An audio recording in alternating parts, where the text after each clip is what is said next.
दक्षिण भारतातील सर्वात मोठी यात्रा म्हणजे माळेगाव येथे खंडोबाची यात्रा भरते। सध्या आहे मी नांदेड जिल्ह्यातील लोहा तालुक्यातल्या माळेगाव येथे आणि या अनुषंगाने माझ्यासोबत नांदेड जिल्ह्याचे खासदार प्रतापराव पाटील चिखलीकर असणार आहेत। आपण त्यांच्याकडे जाऊया। खंडेरायाच्या चरणी त्यांनी नुकतीच काय प्रतिज्ञा केलेली आहे, काय मागणं केलेलं आहे। स्वागत आहे तुमचं आवाज बहुजनांच्या न्यूजमध्ये। नुकतंच आपण खंडेरायाच्या चरणी नतमस्तक होण्यासाठी आलात, काय नेमकी मागणी केलेली आहे आपण? मी खंडेरायाच्या दर्शनाला नियमित दरवर्षी येतो। खंडेरायावर श्रद्धा असलेली मंडळीची संख्या आणि आपण बघितलं असेल की दक्षिण भारतातली सगळ्यात मोठी यात्रा म्हणून छत्र माळेगावकडे बघितल्या जाते। मी आज दर्शन केलं आणि माझ्या भागातला शेतकरी कष्टकरी हा सुखी समृद्धी राहू दे। अनेक वेळेस शेतकऱ्यावर नैसर्गिक आपत्ती येतात, त्याच्यापासून वाचवलं पाहिजे आणि तुझ्या दरबारात येणारा सगळा भक्त हा सुखी समाधानी राहिला पाहिजे, अशा पद्धतीची प्रार्थना मी परमेश्वराला।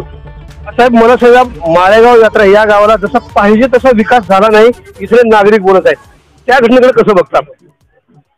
नागरिक कोण म्हणतात मला माहिती नाही। नागरिक म्हणतात का पुढारी म्हणतात हा सगळ्यात महत्वाचा मुद्दा। आणि पुढारी जर म्हणत असतील तर त्याला फार किंमत देत नाही। आणि हे आमच्या इथले पुढारी पावसाळ्यातल्या छत्र्याप्रमाणे आहेत। या पावसाळ्यात दिसतात आणि दुसऱ्या पावसाळ्यात दिसत नाही। पण सामान्य भक्त जर म्हणला असेल तर मला त्याच्यात लक्ष घालावं लागेल। या यात्रेला मी पहिल्यांदा आमदार झाल्यावर 5.5 कोटी रुपये विलासरावजी देशमुख साहेब यांनी दिले। त्यानंतर मी आमदार असताना विद्यमान उपमुख्यमंत्री आणि तत्कालीन मुख्यमंत्री देवेंद्र फडणवीस साहेब यांनी 7.5 कोटी रुपये दिले।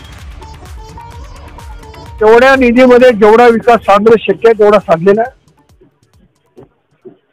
यात्रा मोठी आहे, काही कामं राहिली असतील ते समजावून घेऊ आणि येणाऱ्या काळामध्ये निश्चित अधिकृत तीर्थक्षेत्राचा दर्जा कधी मिळणार आहे माळेगावला? तीर्थक्षेत्राचा दर्जा तर 92च्या अगोदरपासून मिळालेला आहे।